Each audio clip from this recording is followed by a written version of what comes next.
Good day, and welcome to the FedEx Fiscal Year 2024 fourth quarter earnings call. All participants are in a listen-only mode. Should you need assistance, please signal a conference specialist by pressing the star key followed by 0. After today's presentation, there will be an opportunity to ask questions. To ask a question, you may press star then 1 on your touch-tone phone. To withdraw your question, please press star then 2. Please note that this event is being recorded. I would now like to turn the conference over to Jenny Hollander, Vice President of Investor Relations. Please go ahead. Good afternoon, and welcome to FedEx Corporation's fourth quarter earnings conference call. The fourth quarter earnings release and stat book are on our website at investors.fedex.com. This call and the accompanying slides are being streamed from our website, where the replay and slides will be available for about 1 year. During our Q&A session, callers will be limited to one question to allow us to accommodate all those who would like to participate. Certain statements in this conference call may be considered forward-looking statements as defined in the Private Securities Litigation Reform Act of 1995. Such forward-looking statements are subject to risks, uncertainties, and other factors that could cause actual results to differ materially from those expressed or implied by such forward-looking statements. For additional information on these factors, please refer to our press release and filings with the SEC. Today's presentation also includes certain non-GAAP financial measures. Please refer to the Investor Relations portion of our website at fedex.com for a reconciliation of the non-GAAP financial measures discussed on this call to the most directly comparable GAAP measures. Joining us on the call today are Raj Subramaniam, President and CEO, Brie Carere, Executive Vice President and Chief Customer Officer, and John Dietrich, Executive Vice President and CFO. Now I will turn the call over to Raj. Thank you, Jenny. Our fourth quarter performance marks a strong end to a year of successful execution. We delivered year-over-year operating profit growth and margin expansion in every quarter of FY24. We lowered our capital intensity, reaching our FY25 target of less than 6.5% a year early. With lower CapEx and higher free cash flow, we returned nearly $4 billion to stockholders.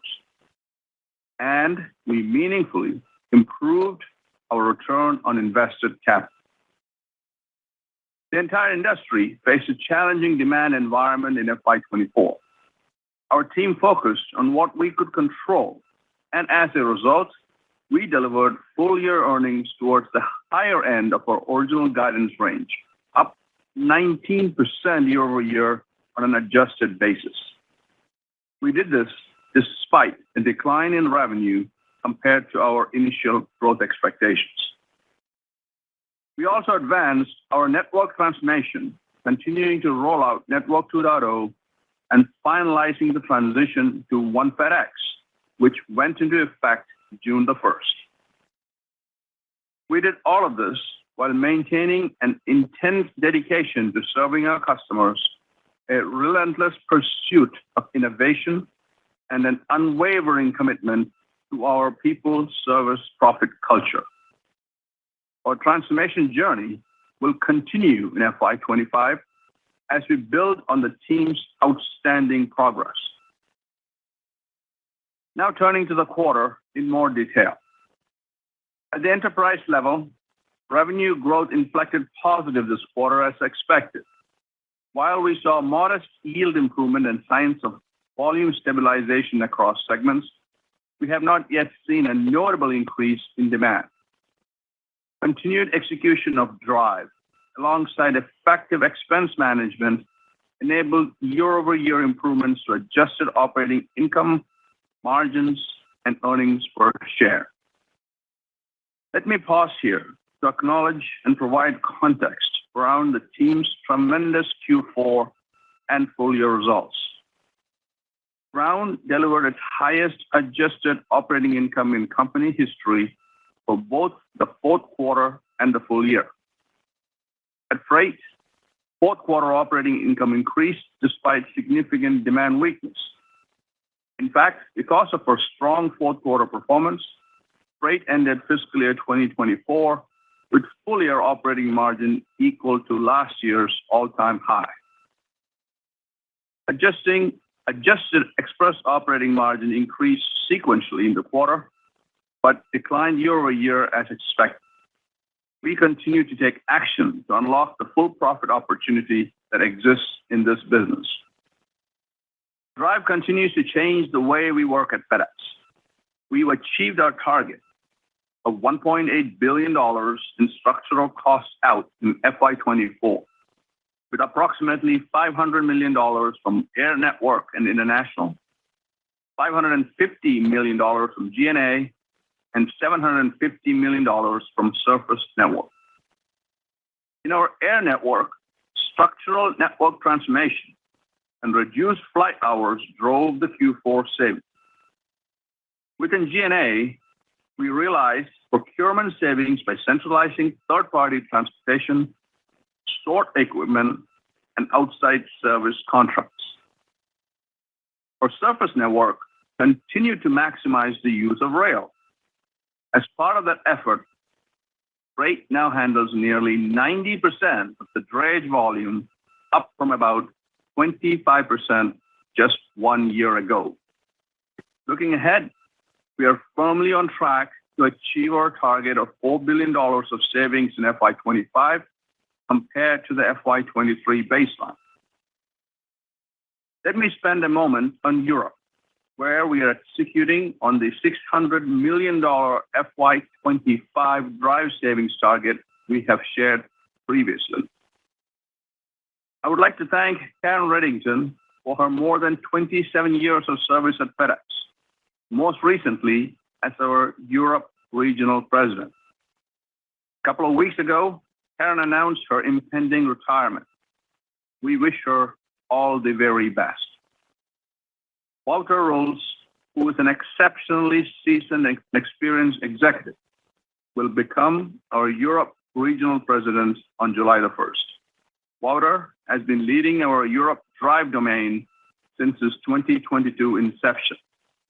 I'm confident that under Walter's leadership, the team will continue to advance Drive initiatives to support improved performance.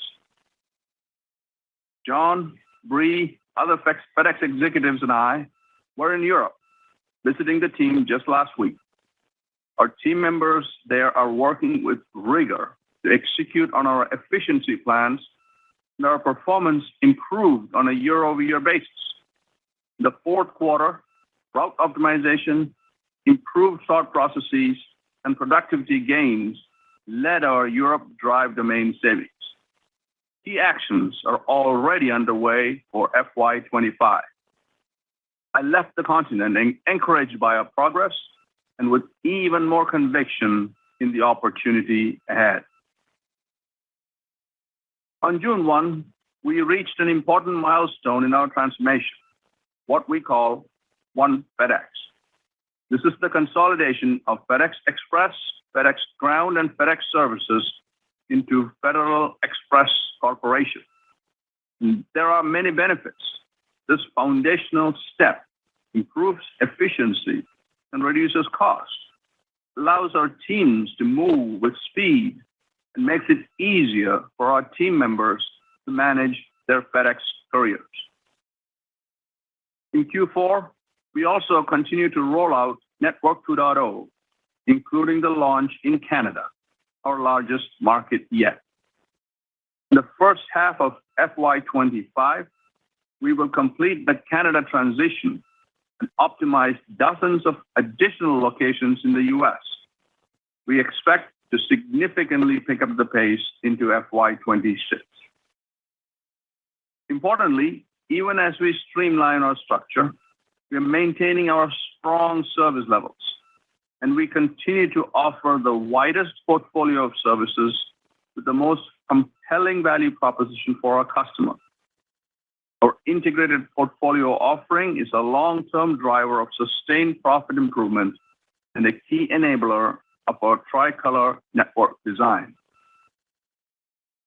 We also continue to leverage data to create a more flexible, efficient, and intelligent network. In November of 2023, we began introducing a new tool to our contracted service providers in the U.S. to track and drive improvement across key operating metrics tied to demand, safety, service, and productivity. This tool is a common platform that we plan to scale globally, providing insights and enabling outcomes that are beneficial to FedEx, our contracted service providers, and our customers.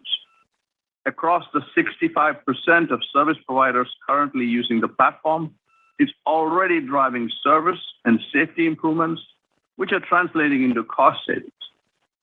Real-time visibility tools like this are critically important as we start to flow packages across our network, irrespective of service offerings.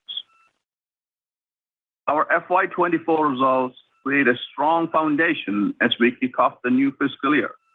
In fiscal 2025, we will continue to execute on our transformation strategy and expect to deliver adjusted EPS growth of 12 to 24%. John will provide more detail on our outlook and the underlying assumptions shortly. With the recent completion of the FY25 planning process, we have turned our focus to the next phase of our long-term stockholder value creation plans. As a part of this work, our management team and the board of directors, along with outside advisors, are conducting an assessment of the role of FedEx Freight in our portfolio structure and potential steps to further unlock sustainable shareholder value. We're committed to completing this review thoroughly and deliberately by the end of the calendar year. We'll conduct this assessment while continuing to focus on customers, team members, and the safety of our operations. Before I close, I want to thank our FedEx team members for their continued commitment to our customers and their focused execution in FY24. I'm truly excited about the value creation opportunities in front of us as we continue to win profitable share, execute on our structural cost initiatives, and leverage the insights from the vast amount of data we compile from moving more than $2 trillion worth of goods every single year. We are firmly on track to achieve our $4 billion FY25 drive cost savings target compared to the FY23 baseline. We expect another $2 billion to follow from Network 2.0. Our tricolor strategy will improve the efficiency and asset utilization of the entire FedEx system. We expect to continue lowering our capital intensity, improving ROIC, growing free cash flow, and delivering significant returns to stockholders. We have a clear line of sight to achieving 10% adjusted operating margin on $100 billion revenue. I have never been more confident in our future as we create the world's most flexible, efficient, and intelligent network.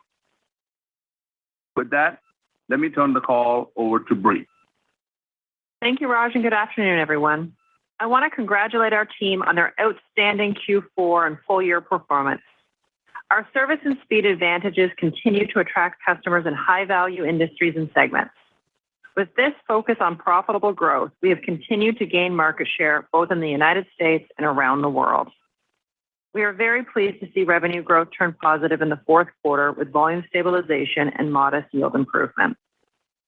Let's review fourth quarter top-line performance by segment on a year-over-year basis. At FedEx Ground, revenue increased 2% on a 1% increase in yield and a 1% increase in volume, driven by Ground Commercial. At FedEx Freight, revenue increased 2%, driven by higher yields. Average daily shipments increased slightly. At FedEx Express, revenue in the fourth quarter was flat, with package yield up 2%. While positive, yield growth was pressured by a tapering of international export demand surcharges and an increasing mix of deferred services. International yields were also pressured by an increased capacity in the global air cargo market. Turning now to monthly volume trends during the quarter. Volumes continue to stabilize. In U.S. domestic package, year-over-year volume declines continued to moderate. International export package volume increased 8% in the quarter, driven by international economy, largely consistent with the monthly trends we saw last quarter. Our continued focus on reliable service at Ground drove volume improvement in Ground commercial.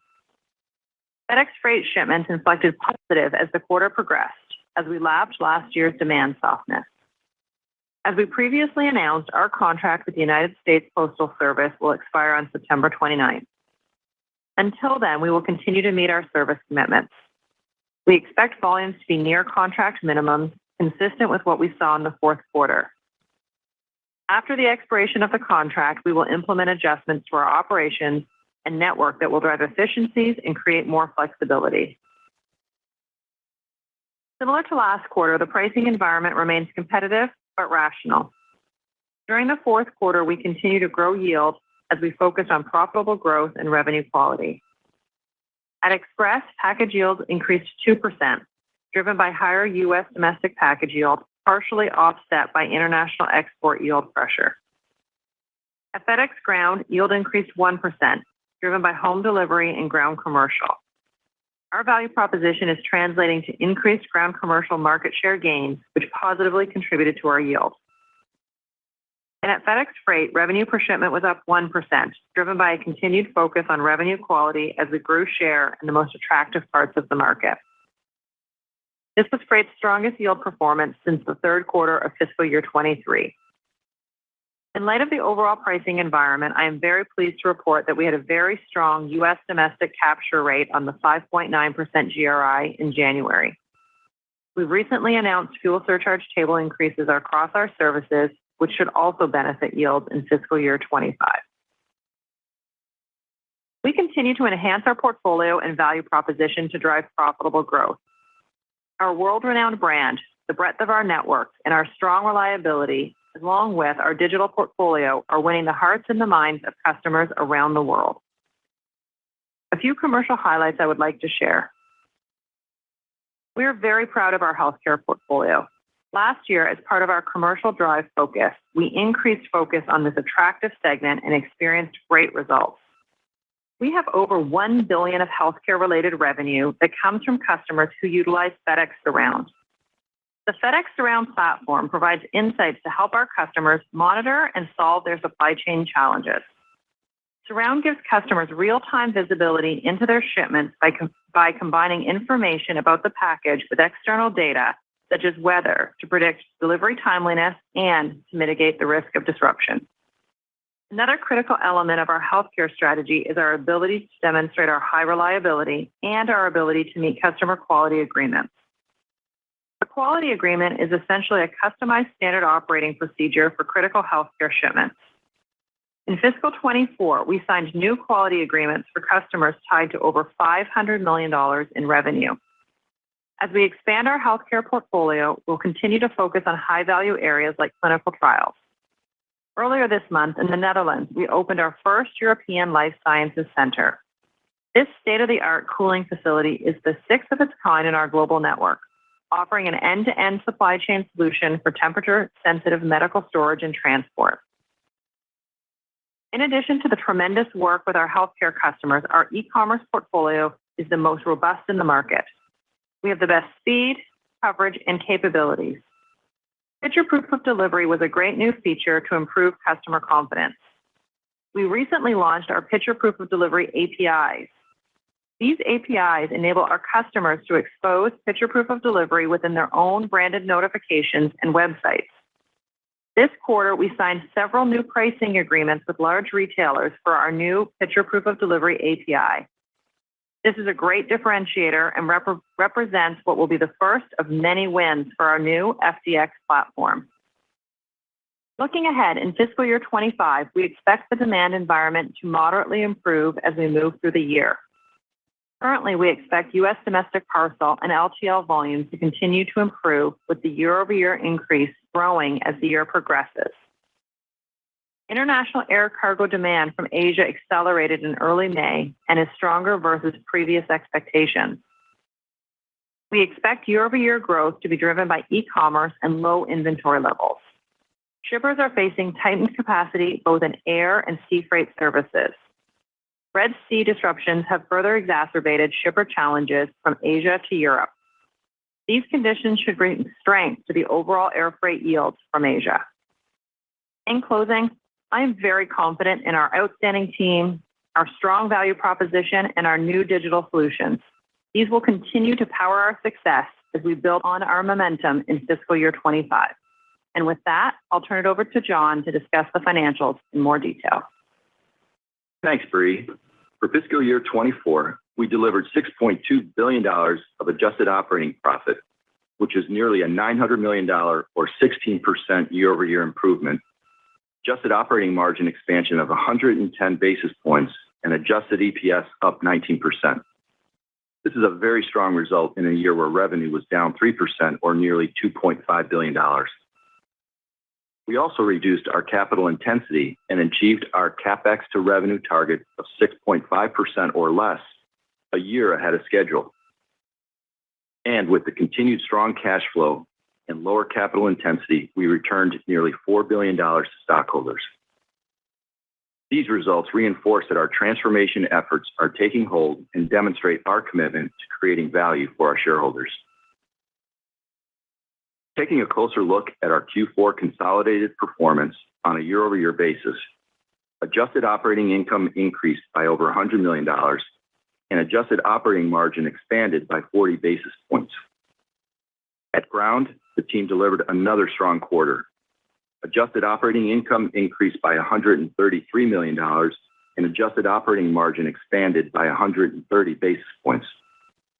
This was driven by continued progress on drive, increased yield, lower self-insurance costs, and commercial volume growth. At Freight, operating income increased by $58 million and operating margin improved by 220 basis points, driven by higher yield. Freight's continued focus on revenue quality and cost management has enabled improved profitability despite the soft demand environment. As directionally expected, adjusted operating income at Express fell by $92 million in the quarter, and adjusted operating margin was down 90 basis points. Express results were pressured by lower international yield, higher purchased transportation costs due to the launch of our Tricolor initiative, and a headwind from annual incentive compensation. Drive cost reductions and higher U.S. domestic package yield partially offset these pressures. With respect to Europe, earlier this month, we announced a planned reduction in the size of our European non-operational staffing to further support Express profit improvement.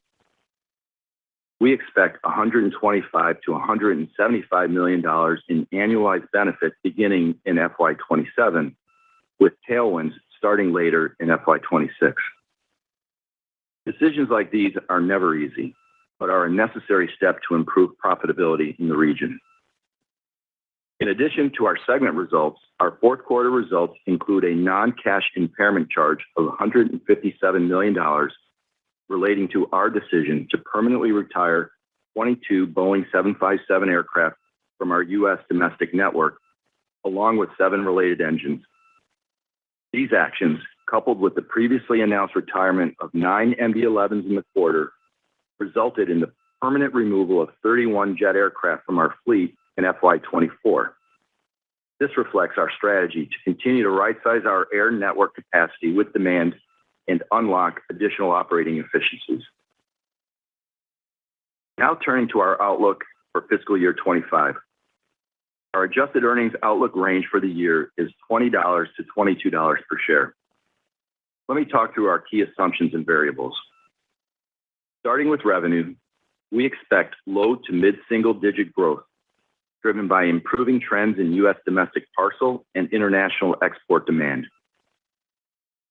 The primary factors that will ultimately determine our revenue growth are the rate of yield expansion, the pace of global industrial production, and growth of domestic e-commerce.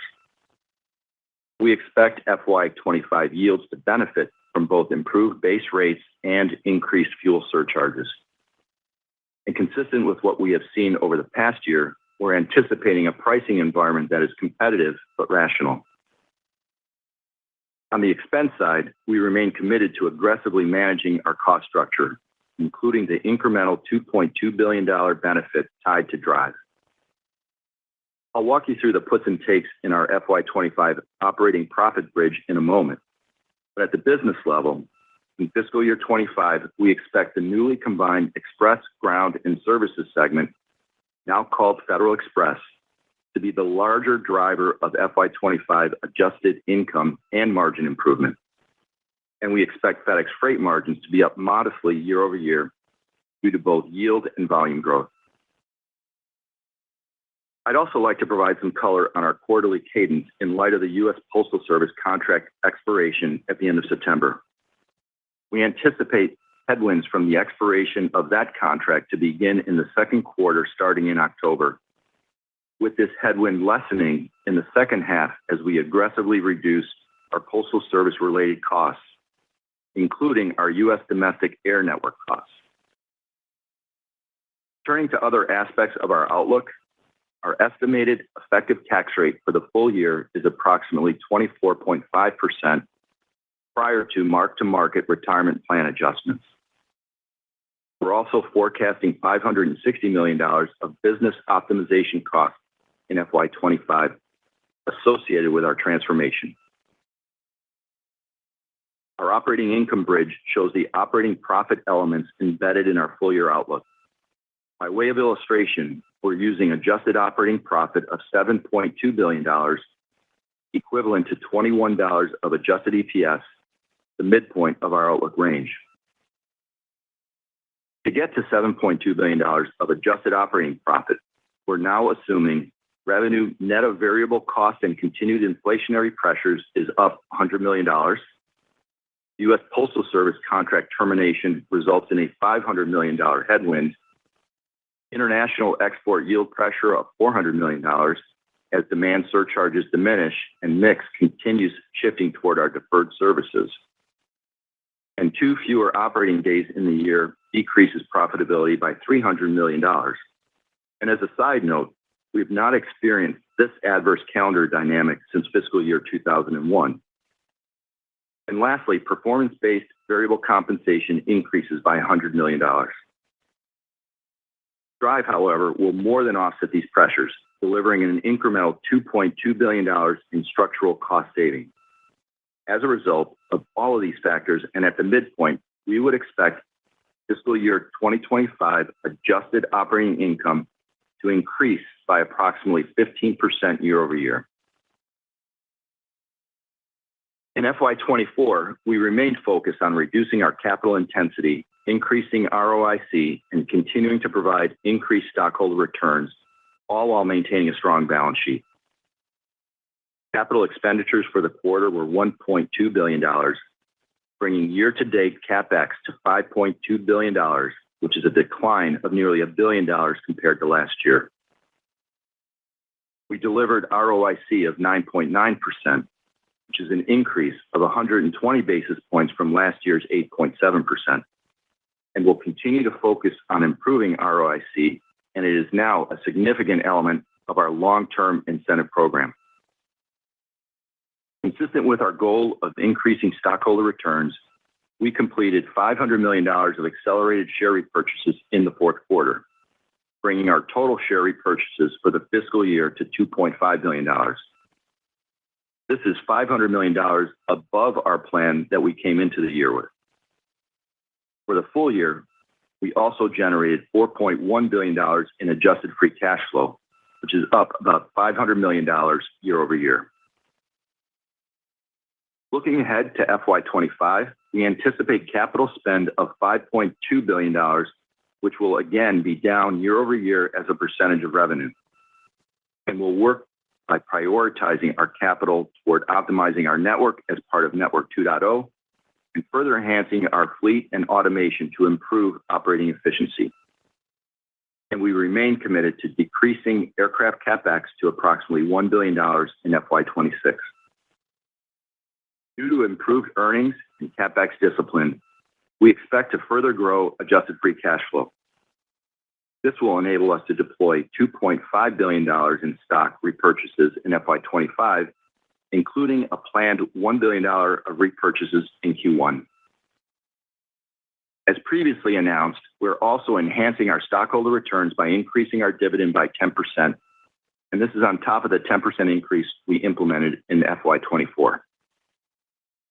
Lastly, we're planning for $800 million of voluntary pension contributions to our U.S. qualified plans, and these plans continue to be well-funded, and we're at the 98.6% funding level at fiscal year end.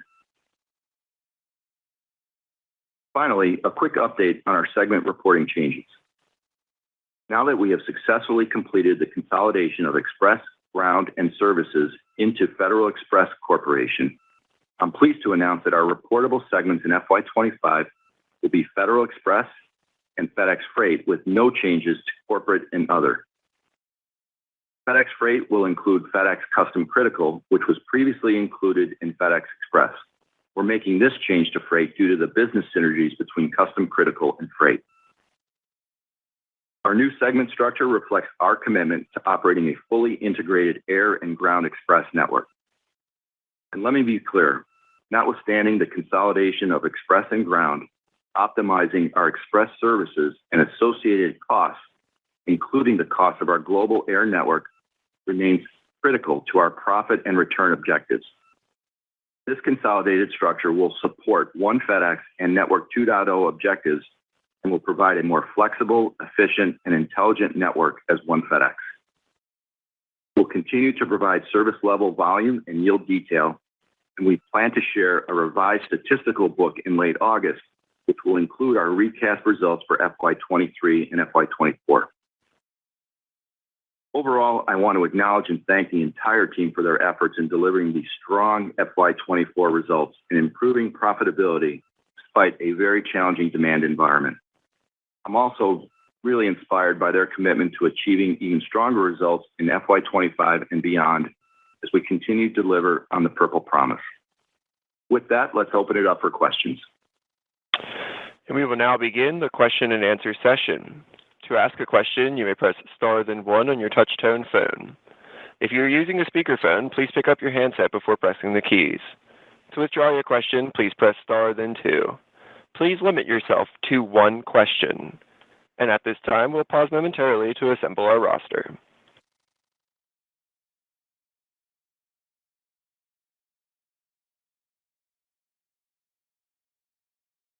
And our first question today will come from Daniel Imbro with Stephens Inc. Please go ahead.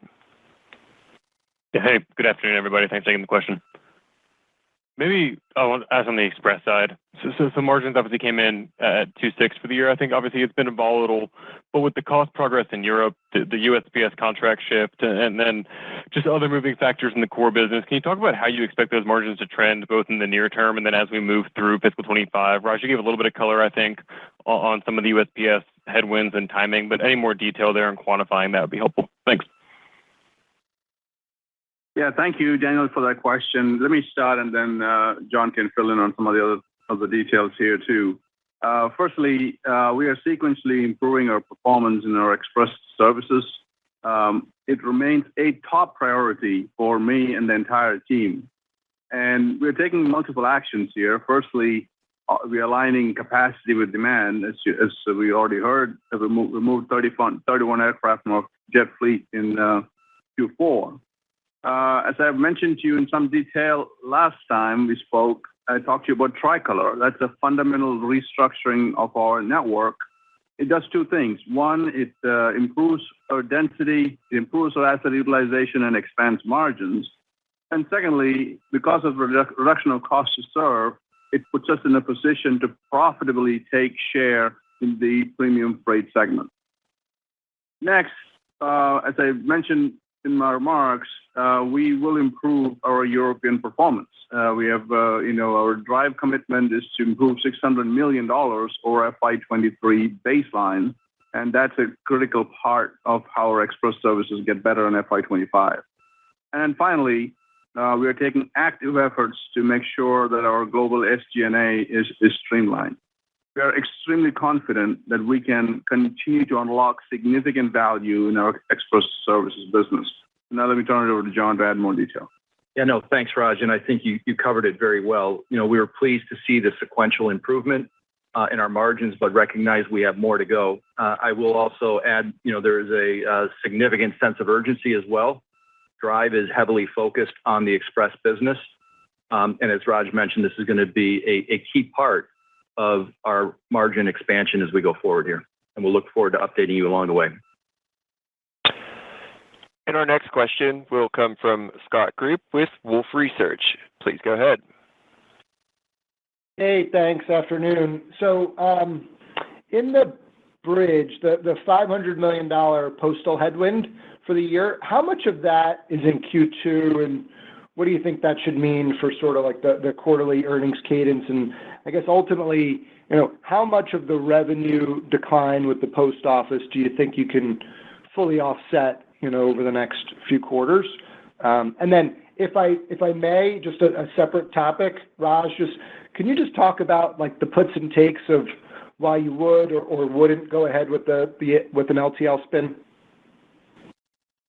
Thank you. So thanks, Scott. And I'll start with regard to the $500 million. We haven't laid out the spread of where it's going to impact us the most. What we can say is we've got a pretty good hold on what those costs are. We're going to be aggressively going after them beginning in Q2, and it's going to flow into Q3. And those aggressive mitigation efforts should start to really take hold in Q3 and beyond. And look forward to keeping you posted on that. And Raj, I'll turn it over to you on the other question. Yeah, Scott, at this point, all I'm going to say is that the assessment of FedEx Freight and the company's portfolio structure is well underway. We'll do this analysis thoroughly, deliberately, and when we have something to communicate on this, we'll, of course, do so. Thank you, Scott. I'm sorry, I guess I didn't touch your revenue question on that part. And as you can see from our outlook, we are looking to year over year improve our revenue. So that's part of our plan as well as we go forward. And our next question will come from Chris Wetherbee with Wells Fargo. Please go ahead. Hey, thanks. Maybe kind of just a follow-up again. On the LTL piece, Raj, just want to get a sense, does this include a spin or sale of the assets? Just want to make sure we understand that all opportunities or potential is on the table. And then I guess, John, maybe you're thinking about that kind of revenue cadence, I guess. How do you think that sort of plays? I guess that's the piece I'm looking at as the first step in the bridge on the revenue side, how that sort of plays out. Obviously, you have the big dip in revenue relative to USPS starting in 2Q. Just want to get a sense of kind of how to think about that over the course of the year. Okay, let me start and then give it to John. Honestly, at this point, I'm not going to say much more on this topic than what I've already said. As I said, we are looking at the FedEx Freight and the company's portfolio structure, and we'll do the analysis, and we'll come back to you when we have something to say. And so I'll touch on the cadence. Well, we're not going to give quarterly guidance by segment, but for your modeling purposes, we're anticipating normal seasonal trends to hold steady in FY25 Q1. I will note that Q2 will be impacted by a couple of events, including the impact of the U.S. Postal Service contract termination, as well as Cyber Monday moves from Q3 of last year to Q2 of this year.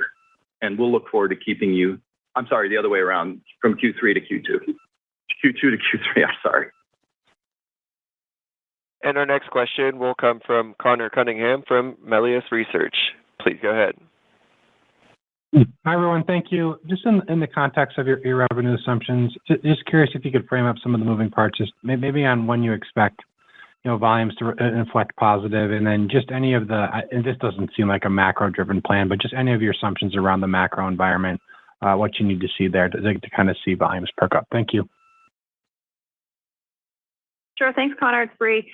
From a macro perspective, we are expecting sort of moderate improvement as we work our way through this fiscal year. As we look at kind of the subsegments of our business, from a B2B perspective, we are forecasting the overall B2B market to be around 2% growth. E-commerce will be ahead of that. As we've just seen, e-commerce reset is somewhat done when we just looked at e-commerce as a percentage of retail in calendar year Q1. we actually were up 1% year over year. So we do like the fundamentals from an e-commerce perspective that will help us here in the United States and around the world. And then from an air cargo perspective, we are looking at the growth in the market around 4%. So as we work through the year, we do expect there to be, modest improvement. We are forecasting that we will have to take some small market share in our profitable target segments. And, we feel really good about the plan as we move forward through the year. I'll just add one more point here, just to make sure. We will obviously monitor this demand very, very carefully, and we'll make adjustments as needed. I would just point out on our tremendous execution in fiscal year 24, where we drove significant bottom line growth despite lack of any revenue growth. And our next question will come from Ken Hoexter with Bank of America. Please go ahead. Great. Thank you. Good afternoon.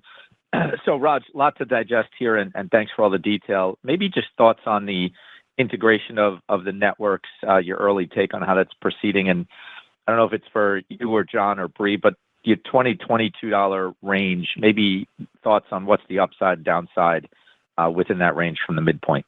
Thanks. Thank you. Let me start, and then John can weigh in on this. Again, I appreciate the question. We are very pleased, firstly, with the execution and transition to One FedEx, which, delivers multiple benefits. Firstly, it's more efficient in by reducing overlapping costs. But more importantly, it's much more effective. And, we are as an organization, and makes it also easier for our team members to manage their careers much better. On the Network 2.0, we continue to make significant progress in this regard. One of the biggest markets, obviously, the one is Canada, and in first half of fiscal year 25, we'll complete the Canada transition, and then we expect to significantly pick up the pace into FY26. John? Yeah, thanks, Raj. And hey, Ken, look, on the guidance, as always, we continue to take a very thoughtful and methodical approach. And there are a number of factors we've taken into account. And as Bree mentioned, we expect a modest improvement in the demand environment in FY25 and supporting our revenue outlook of a low to mid single-digit % increase, as we noted. And that'll be driven by improving trends at U.S. domestic parcel and international export. And while headwinds remain, and we line those out in our bridge, we continue to focus on aligning our costs across the enterprise with expected volume, and are focused on executing on revenue quality strategy. We're going to be focused on drive. I would direct your attention to the right side of that slide, the $2.2 billion of focused on drive and controlling those things within our control. And that's going to be critical for us to deliver on this guidance. And our next question will come from Brandon Oglenski with Barclays. Please go ahead. Hi, good afternoon. And maybe if I can just follow up from Ken's question there, Raj, on Network 2.0 and the integration. I think investors are pretty excited about this, but also concerned that there could be network disruption. I mean, if we've just looked across 20 or 30 years of transportation network integration, it always hasn't gone all that well. We can look, no further than TNT. So what are you guys doing from a systems perspective and maybe like a physical network and facility pickup and delivery line haul perspective that mitigates some of those risks? And what are the lessons learned thus far? Well, I'll start first, and then maybe Bree can comment on it. Absolutely, we are making sure that our customer experience actually gets better. And we now have a very rigorous process through Drive. The rigor and discipline that we have established on multiple projects that's associated with this is very critical. So, we will follow this very carefully and rigorously and make sure that our customer experience gets better as we go through this process. The only thing that I would add, Brandon, is when we looked at Network 2.0, is we've given ourselves time. From a pace perspective, we have built in the right cadence so that if we do need to pause, we can. We haven't needed to. I think that's really important. The rigor and the planning and the technology and the tools that Scott, Ray, and John have worked. service is good. And in fact, as I've mentioned previously, this also solves our single pickup feature of service, which has been just a huge opportunity for us as we move forward from small business acquisition. So I feel really good. Service is the strongest in the market at FedEx. FEC, I guess I have to say, moving forward, and I feel really good about the domestic network right now. And our next question will come from Tom Wadewitz with UBS. Please go ahead. Good morning. Good afternoon. Day's gone by quickly. Let's see. Wanted to see if you could give, I know you talked a little bit about some of the factors in Drive. Wanted to see if you could give a little bit more maybe on Europe. I think some of the cost savings you announced, the headcount reductions come a couple years out, not in fiscal 25, or they ramp in 26 and more so in 27. Can you give just a little more perspective on the changes in Europe and, just how important the $600 million improvement in Europe is to the overall Drive? Thank you. Yeah, thanks, Tom. It's John. The $600 million is very important to Drive, and it's one of our top priorities. As Raj mentioned, we were all just in Europe last week, meeting with the team, the leadership, not only there to support them, but also to stress the urgency of how important this is. And we're looking at every aspect of our operation in Europe. There will be new leadership as well, and we're going to continue to focus not only on the commercial side, but some operational efficiencies, including the network. There's also opportunity now that we're in Network 2.0, full swing of implementation, to leverage the expertise that John Smith and his team bring on the U.S. side, which is where we're very strong, to work in coordination with our team in Europe. Something that's been done in the past, but we're really taking it to the next level. So I think all those things are key, and we're serious about the $600 million, and we'll look forward to updating you on our progress in the other category, on the other main categories. Thank you. Yeah, and Tom, the point that John just talked about is very important. I think the biggest opportunity that we have in Europe is the intra-Europe theater, and that is ground-based. And we have a significant amount of interaction now between the management teams between Walter and Scott Ray, for example, and everyone below that.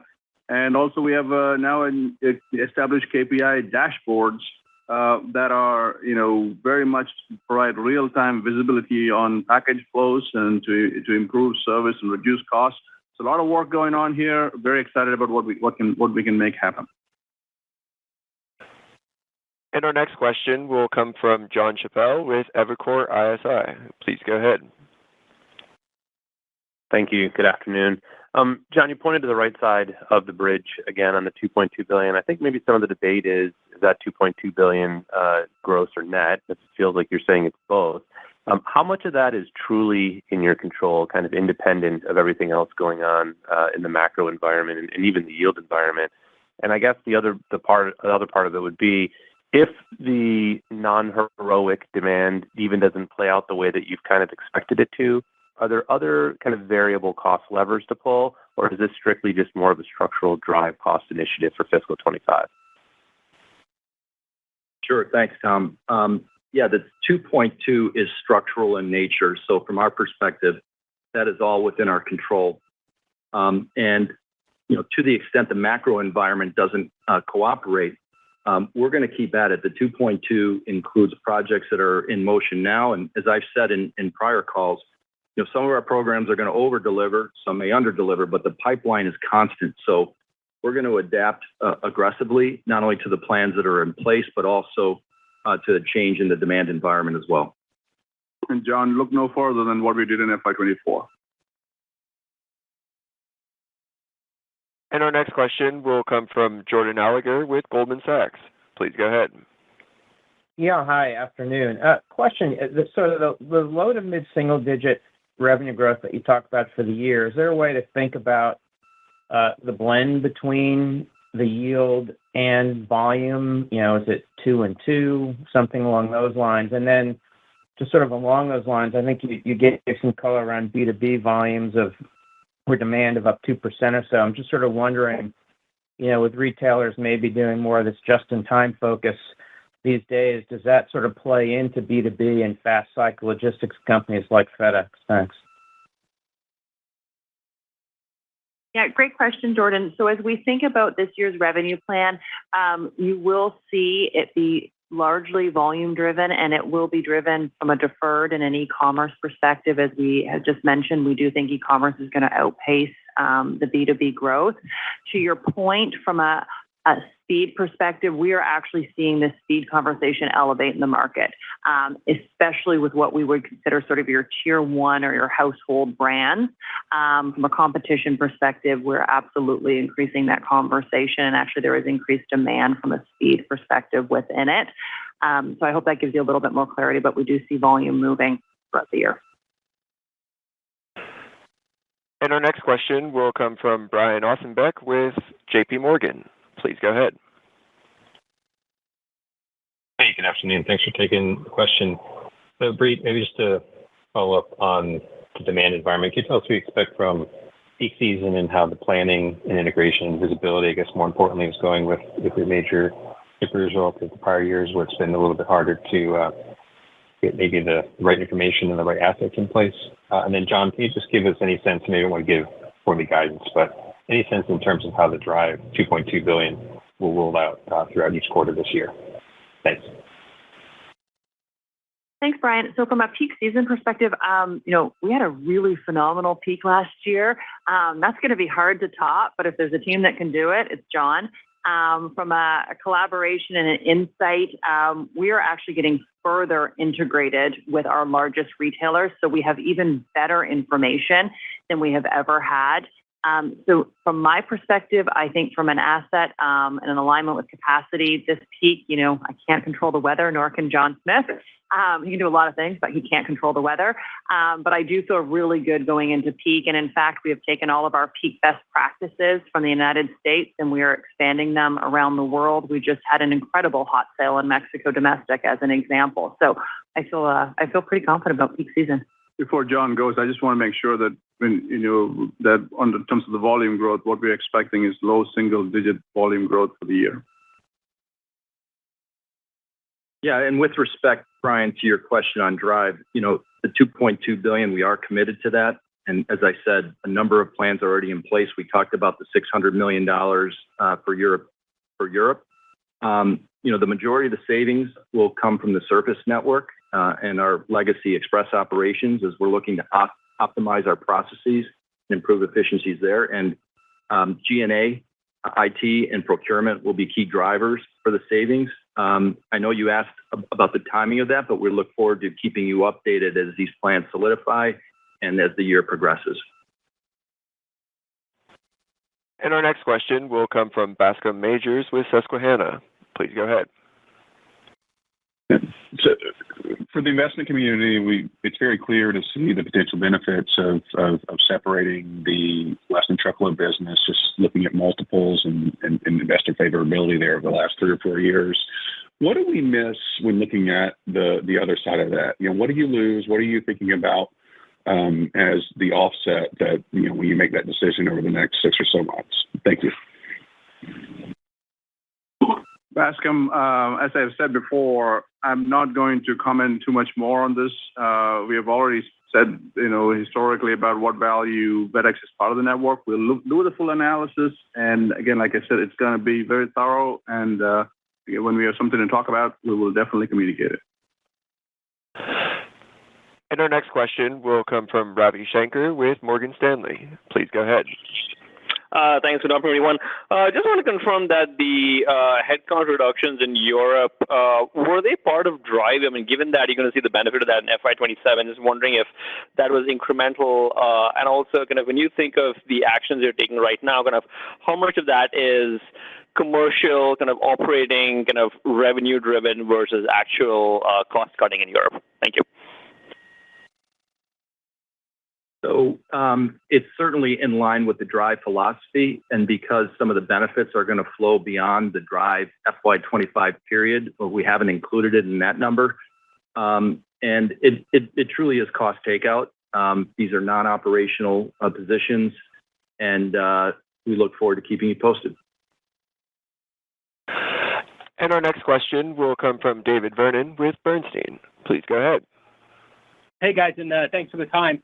So, Raj, I hate to come back to the same topic again, but when you were with us a few weeks ago here in New York, you were sounding like it was a little bit more of you're moving in the direction anyway of more closely integrating some of the freight stuff with the Tricolor network strategy. So my question for you is really kind of what's changed in the thinking in the last couple of weeks? Like what's the impetus for the decision to do a review here? And secondly, as you think about what that review will mean, are there any downstream implications for that Tricolor network strategy that we should be thinking about? Well, David, thank you for the question. As we've heard from several investors and analysts in this regard, and obviously we take input from our shareholders very, very seriously. And so this is the right time in our natural planning calendar. As far as Tricolor goes, no changes. We're moving on ahead. Thank you. And our next question will come from Stephanie Moore with Jefferies. Please go ahead.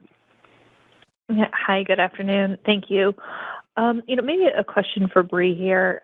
You noted you're pleased by the pricing capture that you've been able to achieve, noted in light of the current pricing environment.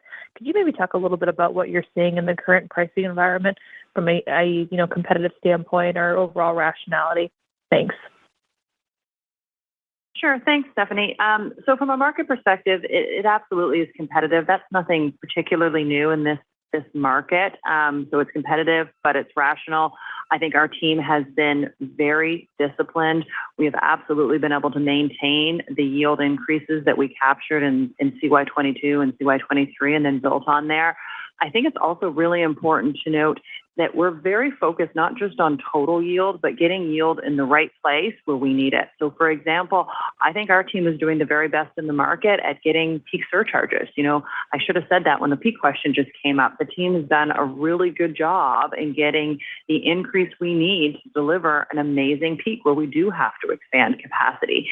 The same goes to rural coverage as well as large packages. So, yes, it's competitive, but I think the team is doing a really good job of navigating kind of market share growth with getting the right yield for the right package and working really, really closely with the operation. So I'm incredibly pleased.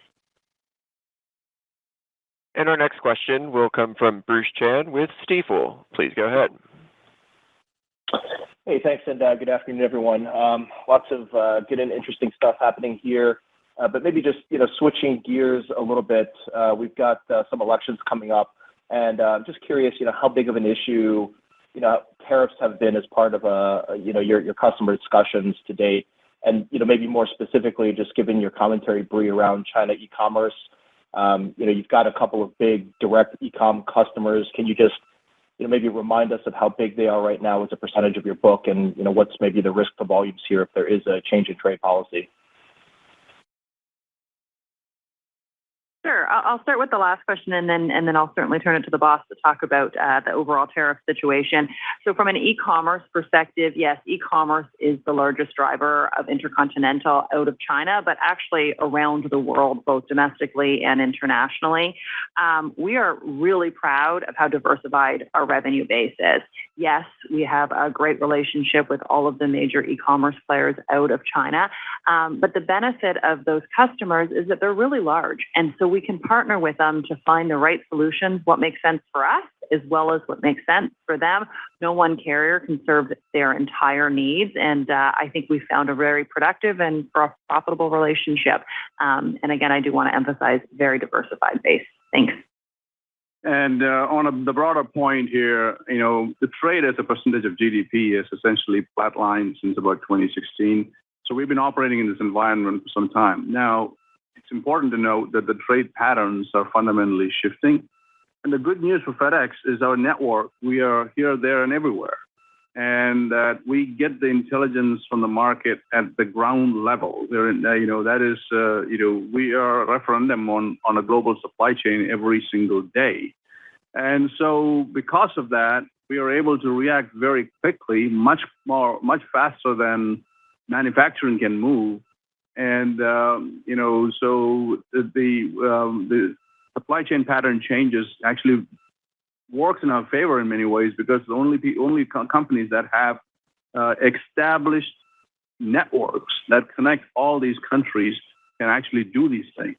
So, for example, when our manufacturing moves to Mexico, we have a significant presence in Mexico and the United States. In fact, our competitors said we're the only one who can say that with conviction.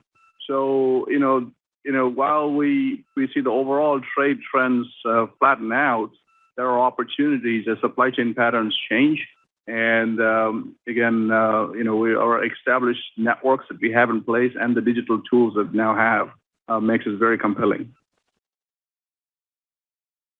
And this will conclude our question and answer session. I would like to turn the conference back over to Raj Subramaniam for any closing remarks. Thank you, operator. Before we wrap, I want to congratulate Rob Carter once again on his upcoming retirement after more than 30 years of dedication and service to FedEx. I also want to take this opportunity to welcome Sriram Krishnasamy into his expanded role as Chief Digital and Information Officer effective next week. In closing, I'm extremely proud of our FedEx team for a strong end to a year of incredible performance. Margin expansion and operating profit growth for 4 consecutive quarters, despite revenue decline in 3 of those quarters, is a tremendous achievement. I'm excited about the opportunities ahead as we continue to focus on enhancing our profitability and stockholder returns while providing outstanding service for our customers. Thank you very much.